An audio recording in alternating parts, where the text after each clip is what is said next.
Welcome back to East Coast DNA. Today's feature guest is a returning guest, plural. So we have Brigid from the Truro area. I guess you're all Truro based. So Sarah, Emma, and Beth, welcome back. Hi, Thank thanks. you. So when you were last featured on our show, it was in a string of holiday themed episodes, which I'm not necessarily doing this year, but I've been talking to a lot of people that have holiday music coming out. That So time of year you're, again. yeah, it's perfect. So I actually don't have to put in as much effort as it looks like on this end because people are coming to me and saying, I have a Christmas single. So I expect there will be at least a playlist or something to go along with the holidays coming from my end. But from your camp, also when we met last time, it was about your sophomore album, mid-December, which had a lot of Christmas tie-ins with it being thematically a winter album. And the current single that you're promoting too is a version of a song that was included on that album, a cover of a classic Stan Rogers Christmas tune. That's right. Yeah. So I did mention when you reached out to let me know about the new release too that friend of mine that's he's a huge Stan Rogers fan. But when I first started doing the East Coast DNA, the first Christmas that came around, we had a playlist to go with it, and he's somebody that I leaned on to see if he could name any East Coast Christmas songs to add to the list, and that is it At Last It's Christmas? Is that the right At title? last, I'm ready for I'm Christmas. ready for Christmas. That's it. Yeah. Yeah. We So actually stumbled across it because before we were doing our original music, we were putting together an East Coast Christmas show. We okay. wanted it all to be as many different East Coast artists as possible. And we thought we'd just Google, does Stan Rogers have any Christmas songs? And he has two, at Hmm. least. The first one we found was so sad. Yeah. Know what that one would have been? I can't remember the title, but But I did go it was back and listen super to them then. depressing. Yeah. And being us, we already had our roster of ballads ticked off. So we went with the peppier one. It's the most mom Christmas song that's ever been written.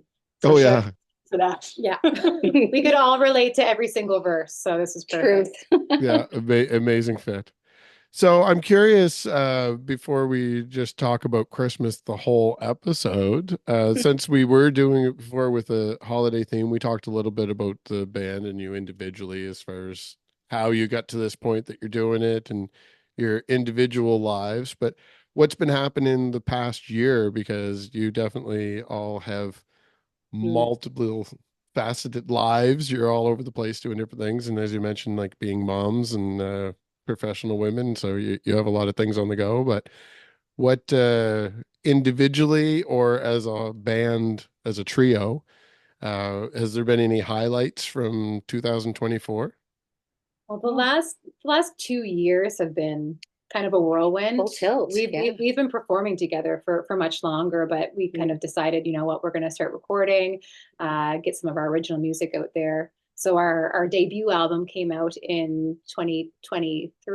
Two. 22 and So 2. that was a whirlwind, a lot of media, a lot of interview, a lot of concerts, album releases. So that was phenomenal. It was such a amazing experience. It was to do busy. that together. So busy. And then for some reason, I don't know why we thought it was a good idea, but we did it. To do it We the next decided to year. do a second album the second year after. 11 months after. Yeah. Yeah, which was the Christmas album. I think because we were really excited about it, and we had a lot of new music. So we did it. We just rolled with it. We came up with the second album. So the last year has kind of been riding on that. So we put a lot of work for about 3 years straight. So last year, I guess we had our album release. Yeah. We did a Christmas tour. We actually had an amazing International Women's Day has been a new project of ours we've done for the past 2 years.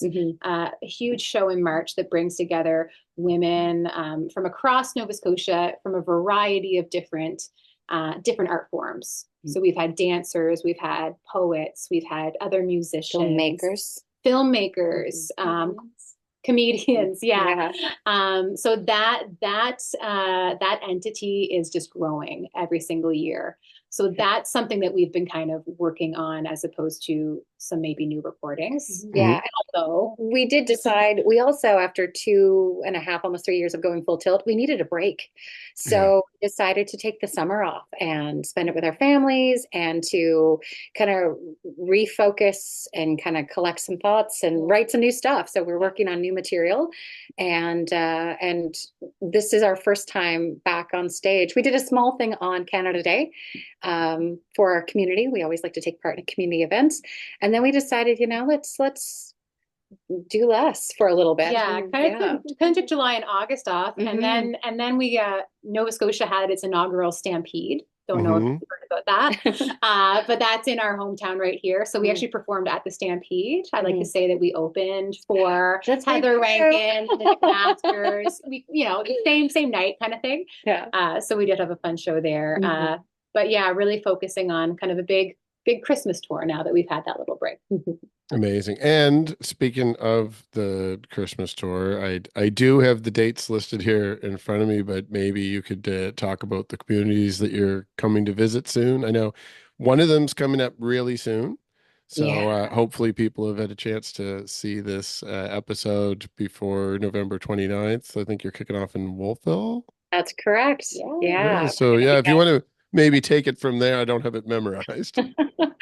So we're at Trinity United? No, Baptist. Oh, in Wolfville? The Trinity Baptist. No, just Wolfville Baptist Church. Oh, okay. On Friday. There you go. And the tickets are available at the Pharmasaves, actually, in all of the communities. Okay. And then December the 7th, we're in Pictou. And Pictou United Church. At the Pictou United Church. Okay. And on the 14th of December, Saturday, we're in Mahone Bay. That one's Trinity. There's the Trinity. There we go. Trinity in there. And we end our tour here in our hometown in Truro on Friday, December the 20th at the First United Church. And all our shows start at 7:00. Okay. Perfect. If they're not able to get to the Pharmasaves in their towns, all the tickets are also available on our websites. So they can just go to brigidtrio.com and they can buy tickets there, and then they'll be ready at the door the night of the show for them to pick up. Oh, amazing. Yeah. I didn't have this prepared ahead of time because I knew the dates and the towns, but I am curious now as far as being when I talk to different bands on the show. I mean, there's different levels of establishment and people that you're working with behind the scenes. But despite the fact that I mentioned how busy you are all individually, you are an independent band that you are doing the work behind the scenes, right? Oh, yeah. So I'm curious, and I'm sure that a good section of my view base is actually upcoming musicians that are looking for inspiration from other artists and maybe some tips from some people that have been doing it for a little longer than they have been. So even though you're new to it relatively, I'm curious where you have a website that has tickets available and you have ticket distribution through PharmaSave, which is really convenient. And it just seems organic to explain that to somebody, and especially people that have been around for a while that remember like Superstore having tickets or the Sobeys customer service having tickets. So that doesn't seem weird at all, but I know a lot of people that are maybe like just entering adulthood and deciding I'm going to be a professional musician. They would have no idea how to do that. It's pay what you can at the door. They don't have any way of creating a distribution system or collecting money that way. So do you have any tips for anyone else without giving away your secrets? Oh, well, I think it's important for musicians to share this. I think it's really important to know your market. So the reason that we do physical tickets on as well as through our website is because a lot of our fan base, or a lot of the people that come to see us, we have a huge age range. We will have parents coming and bringing young children.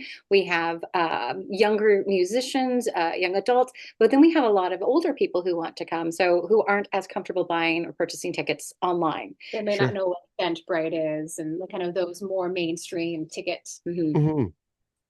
Yeah, so we're really mindful of that. And that's why we made that choice. We made a connection with our local box office at the Yep. Macquarie's Pharmasave.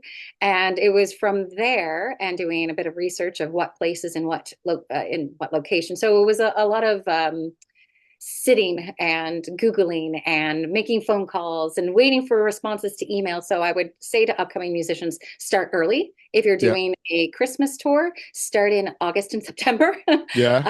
If you're looking to do something in the summer, start in February. You need the time to make connections, to make agreements, and to sort things out.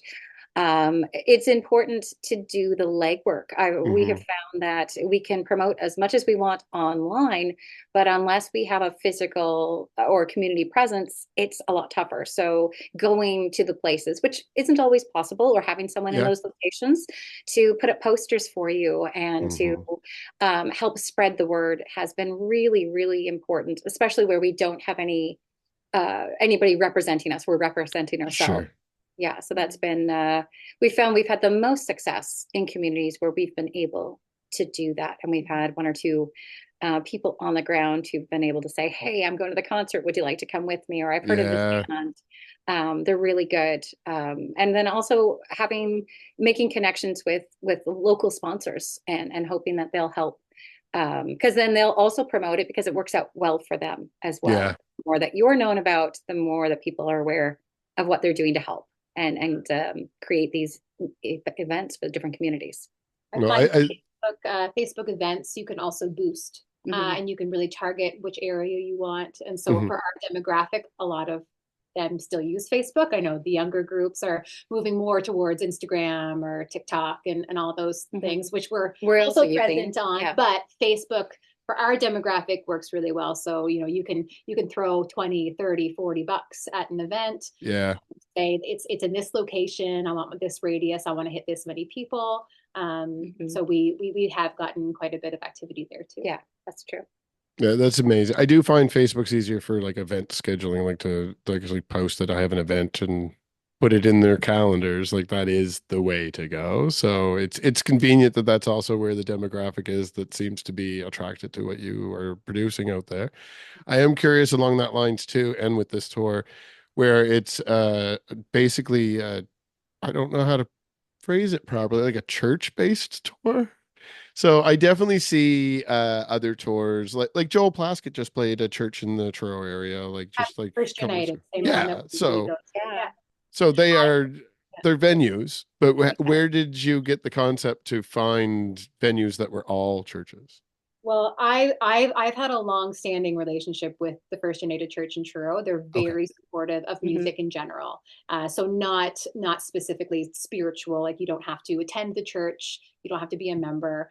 They're just very supportive of the music community. Yeah. We've always loved the church because, especially at Christmas, they're, whether you're spiritual or not, it kind of has that just ambiance and that sense. And churches in general, they're built for acoustics. They're built for music. They're built for sound. So to be able to perform there is just another special treat.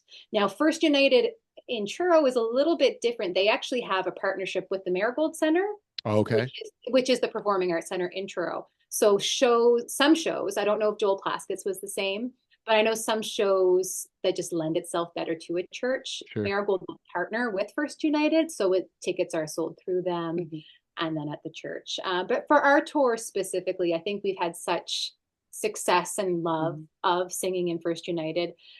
That's where we ended up reaching to in some smaller towns. And there's something that's special about it being a Christmas thing. I think even if you aren't someone who goes to church all the time, sometimes you still go at Christmas. So it's still a place that feels welcoming and Christmassy to you. Especially again, like great acoustics in most churches. We have three vocalists. We're a very voice heavy band. So to be able to have that extra reverberating sound and feel those voices ringing through the rafters, it just feels extra special in a church space. Yeah, and it also is a way for us to give the community something. When we go to a church, we invest our money in that location, which helps them with projects they have coming up. It also helps us offer the community a cheaper ticket. Yeah. So because we're able to do that, more people are able to access our music. We love going into art centers, and we love working with the people at art centers. But at times it can mean a higher ticket price for our audience. And we're very mindful of that at Christmas, where people are trying to find presents and still keep up with the bills and the increase in heating and groceries. You want to be able to have an audience. You want them to be able to enjoy the music without feeling like they're going broke or having to sacrifice something for it. So that was very, very I guess we were very mindful of that when we planned all of this. Yeah, the ticket prices are $20 at our 3OA shows, and $10 for students. Oh, so wow. Yeah. How to make it available. Whereas, a lot of times, the last couple times we've been at art centers, tickets are more like $35, $40 a person. So absolutely. We can help just bring more people out, and in a beautiful location that sounds great. Finding that's another tip, I think, for young musicians, is finding alternative venues. Yes. Don't be afraid to think outside the box, and don't allow, I guess, what you perceive as limitations to stop you. Like, well, it's a church, it should be religious, or it should be connected. That's not always the case. And a lot of the times the churches are really happy to have a variety of musicians in there, because it helps bring in a revenue that helps them then reach out to the community and offer community services, or feed homeless, or to create a youth program. So it doesn't hurt to ask. They can only say no. So our like Facebook chat that we have going on with each other is filled with, I'm at a wedding. Look at this. Could be a venue. Sending pictures back and forth to each other. Our coolest place we sang in the past year was that was just this year, right? Big Geesley. Oh, yeah. The local Colchester Wildlife Rehabilitation Center invited us to come sing in a building that's called the Big Geesley. It's a big circular building where they rehabilitate injured bald eagles who have been and can't be released into the wild. And they invited us to come and sing in that space. And it turns out eagles really like music. They really do. It was so wild. They're really responsive. And that's probably my favorite venue we've ever sung in. They gave us very specific instructions before we went in. They're like, stand on the inside wall. And we're like, why can't we stand on the outside wall? Why does it matter? But as soon as the eagles started going, I was like, oh, okay, stand on the inside wall. Because they're like flying right above our head, and they're going in different directions. There's actually a video on our YouTube. So if you want to check that out, you can actually find it there and see these eagles whipping past as we're singing. Wicked. Incredible. And a little terrifying. I'm sorry I missed it. I'm definitely gonna check out the YouTube channel, because Truro's practically in my backyard too, right? And I had no idea that facility actually existed. So that's phenomenal. Once in a lifetime opportunity, perhaps. But if it happens again, maybe drop me a line. I'll come up. Oh yeah. I'll take some photos or video for you while you're doing it. So just for the opportunity to be there, it'd be amazing. So kind of forecasting into 2025, like after you're done this tour, like I said, you're recording a couple songs maybe that you've written, or is that the plan going through the rest of the cold winter months? That's the hope. We do have a couple of songs that we are really excited about that we've been working on, and we're pretty anxious to get them out there and share them with people. So we're very hopeful of it. We're going to see what it entails. Like I say, we're self-funded and we're self-managed. It's all kind of a juggle. We do have our March 8th International Women's Day event coming up, and actually lands on International Women's Day this year here in Truro. Oh, cool. And we are, I think, after our break this year, I think we're getting ready to ramp up and do a few more things through the summer. We love doing private events and summer festivals and concerts. So we're hoping to see a few more of those things in our calendar as we move forward. That's great. Do a pretty consistent seasonal schedule of the spring. We're working on International Women's Day. The summer, we're doing those gigs and those festivals. In September, we normally have a show called Someone Like Her, where we partner with other women in our community and bring a variety of songs from just the background of our lives. And then winter's reserved for Christmas. Amazing. So I don't want to wait a whole year before I talk to you again. I would, and where I like to do tie-ins with some of the things that are happening in our communities and everything as well. For 2025, maybe when you're getting ready for your March event, we'll do a little follow-up and talk about who is actually going to be there. It sounds like you have a variety, and although this is primarily music-based, we have been dipping into some of the other arts as well, so it'll be interesting to explore what you have going on there. It sounds like a very interesting collaboration that you have with the community. Yeah. And then come back around September again. If you have more to share, you're definitely welcome to come back.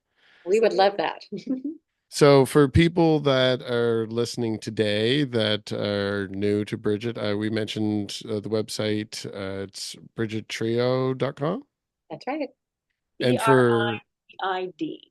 Yeah, and how is your social media? It's at Brigid Trio as well. Yeah. So easy to remember for all different platforms. And TikTok too. Amazing. So anyone that's watching this right now can go find you on whatever platform they're watching this on and follow along with you. If you haven't already subscribed to East Coast DNA, I wouldn't mind if you did that now as well. maybe do that before you click off the video. Yeah. And to our YouTube Brigid page, which is also Brigid Trio. We'd love to have you there. Actually, I will. For anyone watching on YouTube, that will be linked down in the description below. And for anyone that stuck around for the full duration of the episode, would you like to play off with the new single? Absolutely. Yes. Amazing. So I would ask everyone stick around and listen to the song. At last, we're all going to be ready for Christmas. Fingers crossed. So definitely reach out in the new year. I have a few things that maybe when we're done recording we can chat about too, because I'll be doing a little bit of traveling in the near future, and I think our paths may overlap. So I'm excited to see what you guys have in store for everyone, and hopefully I'll get to stop by one of those performances. As you know, Picto's even closer than Truro to me. So if you're around December 7th, that'd be great. Amazing. All right, I'll see you soon. And like I said, everyone else that's still here, stick around for the tune, and we'll see you all soon. Thank you. See you. Last Boxing Day, the wife went out, the white sails for to sea. In trunk load lots, bought half-price paper and tinsel for the tree. I packed it up for use this year in a box I marked so plain. That stuff would sure be handy now, but it's never been seen again. At last I'm ready for Christmas, I've even finished the tree. At last I'm ready for Christmas, like I thought I'd never be. With my feet propped up by a good hot fire and a matching inside glow. At last I'm ready for Christmas, with nearly 2 hours to go. We swore this year we'd start off early, no need to rush around. The intention was to start in August when the prices still were down. But it's dentist this, a new bike that, and the money melts away. So I had to wait for Christmas bonus and got it all yesterday. At last I'm ready for Christmas, I've even finished the tree. At last I'm ready for Christmas, like I thought I'd never be. With my feet propped up by a good hot fire and a matching inside glow. At last I'm ready for Christmas, with nearly 2 hours to go. We must be fools, just look at that pile, you can hardly see the tree. We swore this year we'd keep things simple, then did our usual spree. But it feels so good when the kids go nuts, it's worth the toil and strain. These kids are only this young once, and they'll never be so again. At last I'm ready for Christmas, I've even finished the tree. At last I'm ready for Christmas, like I thought I'd never be. With my feet propped up by a good hot fire and a matching inside glow. At last I'm ready for Christmas, with nearly 2 hours to go. At last I'm ready for Christmas, I have even finished the tree. At last I'm ready for